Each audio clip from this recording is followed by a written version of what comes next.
Assalamualaikum warahmatullahi wabarakatuh. Waalaikumsalam warahmatullahi wabarakatuh. Salam sejahtera, salam sehat untuk kita semuanya. Tentunya salam Pancasila. Alhamdulillah, pada tahmid wassalawat. Semoga Allah melancarkan kegiatan kita di pagi menjelang siang ini. Sebelumnya saya memperkenalkan diri, tadi sudah disebut. Nama saya Husnil Kirom. Saya mengajar di SMP Negeri 1 Indralaya Utara, Kabupaten Ogan Ilir, Provinsi Sumatera Selatan. Baik Bapak Ibu, saya berbangga sekali pada kesempatan ini diberi kepercayaan untuk menyampaikan materi mengenai menyusun LKPD PPKN yang menarik dalam PJJ daring. Tetapi izinkan saya nanti untuk juga memblended atau mengkombinasi bahwa LKPD yang pernah saya pakai juga di saat pembelajaran tatap muka di kelas 9 sebelum COVID-19. Saya lanjutkan Bapak Ibu. Ini sudah saya sampaikan tadi dan Ibu Nani sudah memperkenalkan. Jadi ini pertanyaan untuk kita semuanya ya. Apakah kita sudah menyusun LKPD untuk PJJ daring? Ya Alhamdulillah kalau kita sudah buat ya. Tetapi jika belum sempat, mari melalui webinar ini saya memotivasi juga berbagi begitu untuk sama-sama menyiapkan setidaknya LKPD untuk memudahkan kita dalam memberikan penugasan ke anak didik kita.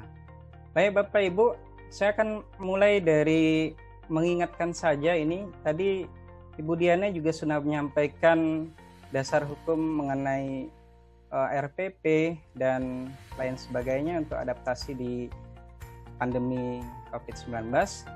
Jadi dalam surat edaran Sesjen nomor 15 tahun 2020 tentang pedoman penyelenggaraan belajar dari rumah dalam masa darurat penyebaran COVID-19 ini, kita diberikan keleluasaan oleh Mas Menteri, dan pada saat webinar sebelumnya Bapak Dr. Praptono juga menyatakan bahwa yang terpenting, yang utama itu kita menjaga kesehatan dan keselamatan. Dan untuk yang selanjutnya kita melaksanakan pembelajaran seperti biasa sesuai dengan kemampuan dari kita masing-masing. Baik Bapak Ibu, saya mulai dengan pengertian LKPD. Sebelum memulai pengertian LKPD, yang sedang berjalan ini adalah cover dari LKPD dalam bentuk handout jika anak-anak kami berhalangan atau tidak bisa mengakses dalam bentuk daring. Nah, LKPD seperti yang kita pahami adalah lembar kerja peserta didik, atau kurikulum sebelumnya menyebut lembar kerja siswa. Dalam bahasa asingnya student worksheet. Jadi student worksheet ini biasanya digunakan dalam pembelajaran yang membantu guru ya, dan memudahkan pekerjaan siswa. Jadi secara teori bahwa LKPD ini adalah salah satu sumber belajar yang bisa digunakan dan dimanfaatkan oleh siswa. Kemudian LKPD juga tentu berisi materi, ringkasan dari materi ajarnya, kemudian penugasan sampai pada penilaian. Saya mengutip pendapat dari Wijayanti bahwa LKPD yang disusun dapat dirancang dan dikembangkan sesuai dengan kondisi dan situasi kegiatan pembelajaran yang akan dihadapi. Ini menurut saya paling pas untuk saat ini, karena kita dalam merancang LKPD sebagaimana tadi sudah dicontohkan oleh Ibu Diana melalui PJBL ya, kita harus sesuaikan bukan hanya pendidiknya tetapi peserta didik dan kemampuan orang tuanya. Jadi saya menyimpulkan bahwa LKPD ini adalah bagian dari panduan tugas yang kita berikan kepada peserta didik baik secara mandiri maupun berkelompok melalui cetak atau online, secara luring atau daring. Bapak Ibu, saya lanjutkan. Tentu dalam pembuatan LKPD kita ada tujuan, tetapi saya spesifikkan saja. Dalam hal ini LKPD yang kita buat itu bertujuan untuk yang pertama bagi kita sendiri, bagi pendidiknya. Bagi pendidik akan membantu dalam menyampaikan atau menguatkan materi kemudian akan memudahkan juga dalam memberikan penugasan kepada anak-anak. Kemudian bagi peserta didik ini akan menjadi perantara yang menyenangkan, kemudian dapat juga memudahkan bagi peserta didik dalam menyelesaikan penugasan yang diberikan oleh pendidik atau oleh gurunya. Kalau masa sekarang kan banyak menggunakan tugas-tugas daring gitu. Ini juga saya kutip dari pendapat Prastowo.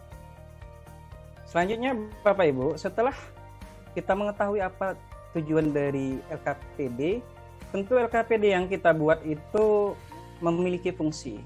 Nah, terkait dengan fungsi ini, ada beberapa hal yang harus kita perhatikan.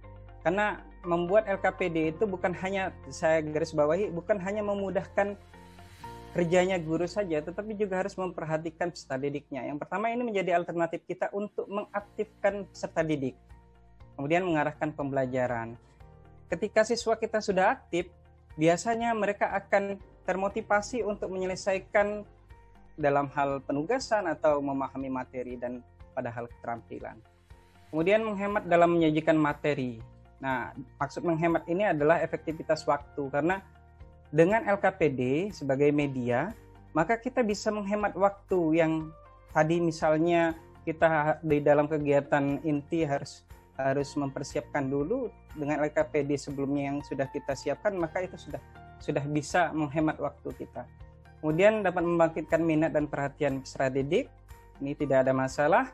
Nah, ini yang harus kita garis bawahi di PJJ daring ini.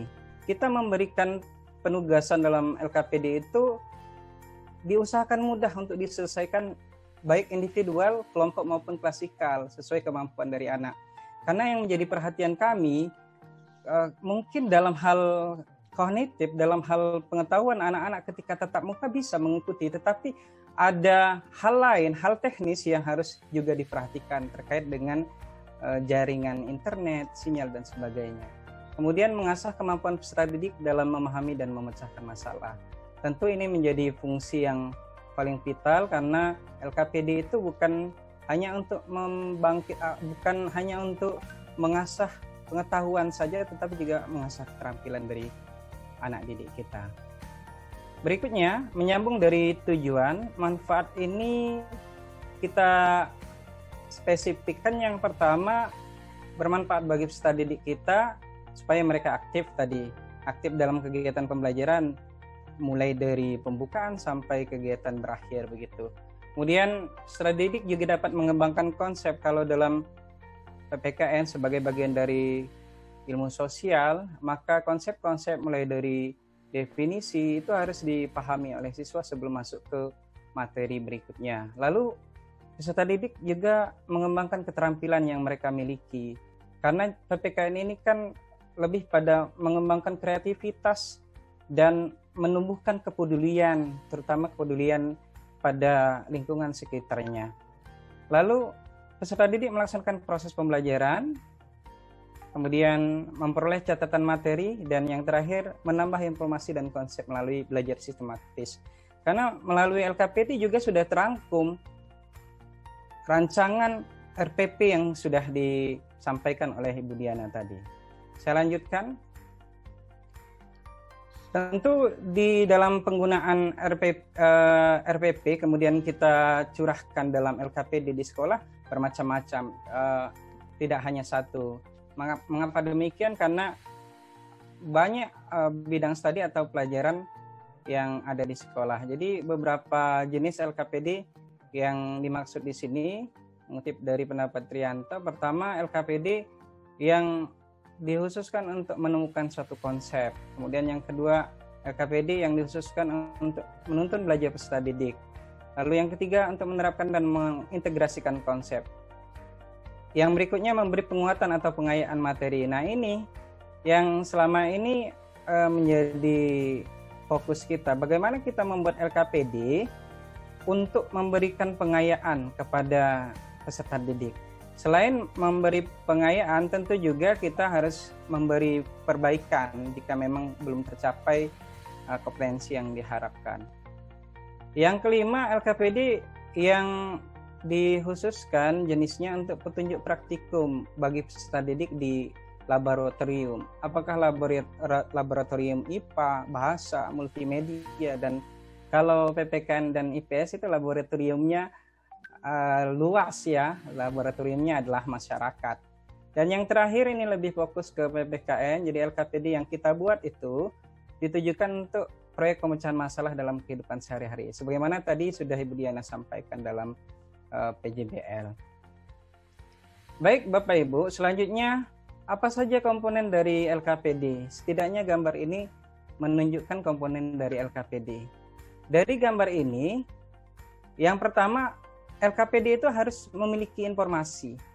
Apa informasi dalam LKPD? Biasanya lembar kerja peserta didik ini merupakan bagian dari materi perumusan dasar negara yang bla bla bla bla, kemudian di akhir akan disampaikan bahwa guna LKPD ini adalah untuk mengukur ketercapaian KD apa atau tujuan pembelajaran apa. Kemudian pernyataan masalah. Di LKPD juga berisi pernyataan masalah. Kemudian yang berikutnya pertanyaan atau perintah. Pertanyaan atau perintah ini bagian dari LKPD yang penting karena setelah kita menyajikan gambar atau ilustrasi atau deskripsi, biasanya di bagian akhir atau di samping kita akan mengajukan pertanyaan. Misalnya kalau yang untuk pengetahuan siapakah beliau misalnya, atau apa peran beliau. Lalu yang terakhir pertanyaan terbuka atau terbimbing. Jadi LKPD juga harus membimbing kerjanya siswa. Jadi siswa merasa terbantu atau dimudahkan dalam penyelesaian tugas. Berikutnya ini kriteria yang menjadi syarat dari LKPD yang menarik. Untuk kriteria dari LKPD yang kita buat, minimal ada 3 kriteria atau syaratnya. Yang pertama, syarat didaktik. Syarat didaktik ini syarat yang ditujukan bahwa LKPD itu harus mengikuti azas pembelajaran atau belajar mengajar yang efektif. Mengapa demikian? Karena dari azas pembelajaran kita mengetahui karakteristik peserta didik kita, perbedaan peserta didik kita, ada yang cepat, sedang, dan lambat, dan lain sebagainya untuk syarat didaktik. Kemudian yang kedua ada syarat konstruksi. Jadi membuat LKPD juga harus memperhatikan penggunaan bahasa, susunan kalimat, kosakata, tingkat kesukaran sampai kejelasan. Misalnya pada penggunaan bahasa di dalam LKPD itu harus menyesuaikan dengan tingkat usia atau kedewasaan dari peserta didik kita sampai pada kejelasan. Yang dimaksud kejelasan di sini bahwa LKPD itu harus mudah dimengerti dan bisa dilaksanakan penugasannya. Kemudian yang ketiga adalah syarat teknis. Dalam syarat teknis ini ada 3. Yang pertama berkaitan dengan tulisan, yang kedua gambar, dan yang terakhir adalah penampilan dari LKPD. Biasanya ini yang menarik dari LKPD di syarat teknis ini. Bagaimana tulisan yang biasanya panjang, kemudian kita perpendek maksimal 10 kata dalam satu barisnya misalnya. Kemudian gambar yang sesuai dengan materi dan tampilan yang menarik bagi peserta didik. Bapak Ibu, saya lanjutkan. Berikutnya, bagaimana langkah-langkah dalam kita menyusun LKPD? Ini langkah-langkah secara umum dulu. Dalam kita menyusun LKPD seperti yang digambar ini adalah langkah-langkah dalam LKPD IPA ya yang saya contohkan. Sebelum nanti akan saya spesifikkan pada pembelajaran PPKN. Yang pertama langkahnya kita harus melakukan analisis kurikulum. Di awal sudah disampaikan bahwa mulai dari KI, KD, indikator pencapaian, kemudian tujuan pembelajaran yang sudah kita masukkan dalam RPP, tinggal kita sesuaikan nanti di LKPD. Boleh jadi juga di LKPD juga untuk tujuan pembelajaran mengacu pada RPP yang sudah kita buat.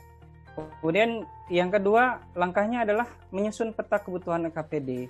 Jadi kita petakan dulu apa kebutuhan dari LKPD yang akan kita buat. Misalnya yang akan saya tampilkan nanti karena baru 1 kali pertemuan dengan siswa kelas 7, jadi saya belum menemukan sebagian besar begitu memahami sejarah dari perumusan dasar negara. Jadi saya langsung berpikir bagaimana caranya saya menyajikan LKPD supaya anak-anak mau dulu membaca dan kemudian mengerjakan penugasan di dalamnya sehingga mereka paham tentang rumusan dasar negara tersebut. Kemudian menentukan judul.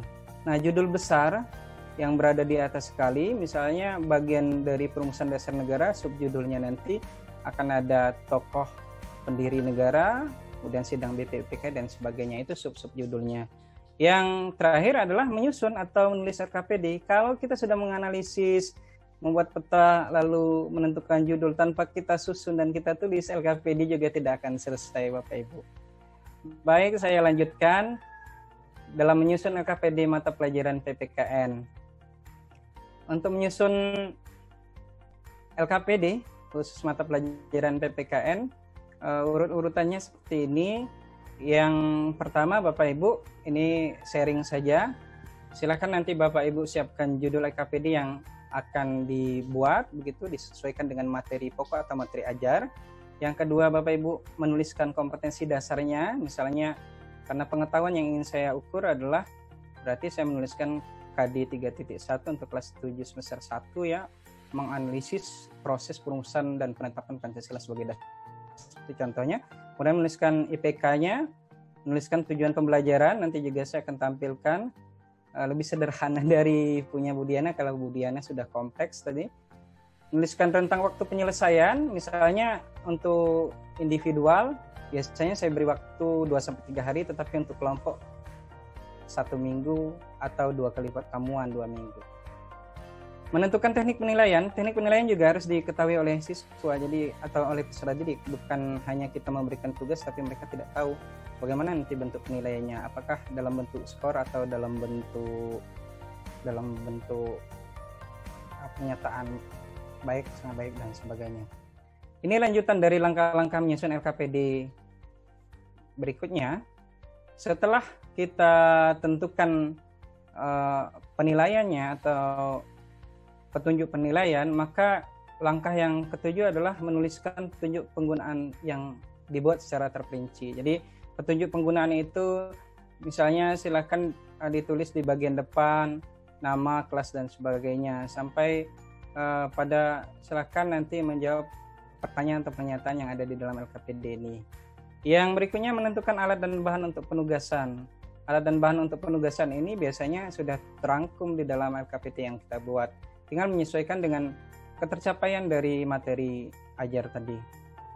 Berikutnya, kita menuliskan langkah kerja secara sistematis. Langkah kerja secara sistematis ini penting karena menyusun LKPD tanpa langkah-langkah yang sistematis, maka hasilnya juga tidak akan maksimal.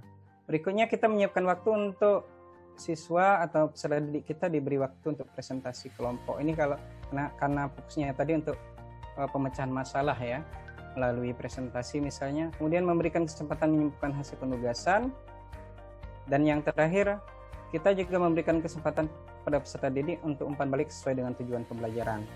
Nah, Bapak Ibu, demikian untuk langkah-langkah dalam menyusun LKPD PPKN yang menarik. Nah, sekarang saya masih ada waktu ini untuk memberikan contoh. Yang pertama, LKPD PPKN yang menarik, dalam tanda petik menarik itu juga tergantung siapa yang menilainya ya. Yang pertama ini contoh LKPD PPKN sebelum COVID-19 di kelas 9. Jadi sederhana seperti ini dibuatnya, mulai dari cover, kemudian berisi tentang identitas sampai pada sumber belajar di bagian akhir sekali. Ini LKPD modelnya value clarification teknik berbasis gambar. Tadinya video tapi tidak mungkin saya tampilkan di sini, jadi saya memilih gambar dan berita di surat kabar.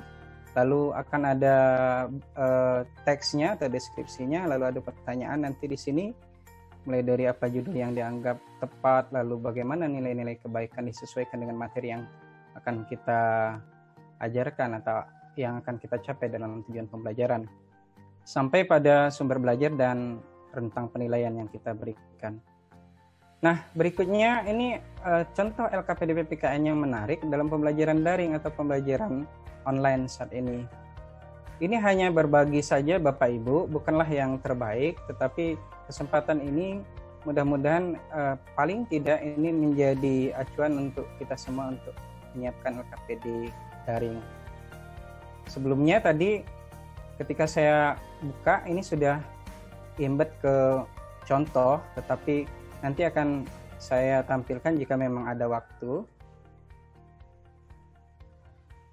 Ini contoh LKPD PPKN kelas 7 dengan submateri perumusan Pancasila sebagai dasar negara. Kemudian ini bagian dari pengantar materi dari perumusan dasar negara tadi. Selanjutnya ini adalah penugasan screenshot kecilnya saja untuk tampilan ini saja yang berisi petunjuk pengerjaan LKPD dan penugasan dari masing-masing kelompok. Selanjutnya Bapak Ibu, jika tadi sudah saya tampilkan contoh LKPD, ini adalah aktivitas pembelajaran saat peserta didik menggunakan LKPD pada saat tatap muka. Nah, pada gambar ini terlihat ini sudah kasus kelima dalam pembelajaran PCT sebelumnya. Saya membentuk 6 kelompok. Kasus kelima ini nanti anak-anak akan analisis, diberi judul terlebih dahulu. Dan memang ini ya lagi ya Bapak Snil. Iya, terima kasih Bu. Ini beberapa dokumentasi dari LKPD yang digunakan saat tatap muka. Nah, begini bentuknya, yang sudah terpisah, yang disatukan ada juga. Di anak-anak lebih ceria kalau belajar di luar nampaknya. Tadi ada suasana yang belajar di dalam. Tapi, nah yang terakhir adalah tahap penilaian. Ini aktivitas pembelajaran mengenai LKPD untuk mata pelajaran PPKN daring. Nah ini baru saja kami lakukan kemarin. Sebelumnya MPRS di hari Selasa, saya sudah mulai masuk ke pembentukan BPPKI. Ini suasana ketika anak-anak melihat, kemudian membaca dan mengerjakan LKPD yang ada di Android masing-masing. Bapak Ibu, selain anak belajar mandiri juga terbimbing didampingi orang tua seperti nampak di gambar ini. Ini salah satu tanggapan dari peserta didik bahwa menurut mereka menarik dan membantu dalam belajar daring.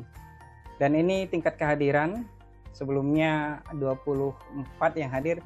Nah, setelah saya cek pada saat saya menampilkan LKPD ini menjadi 40, mungkin ini menjadi 30 dari 32 siswa ya. Masih ada waktunya Bu. Ini sedikit dokumentasi saja pada saat pengalaman anugerah Konfusi kemarin.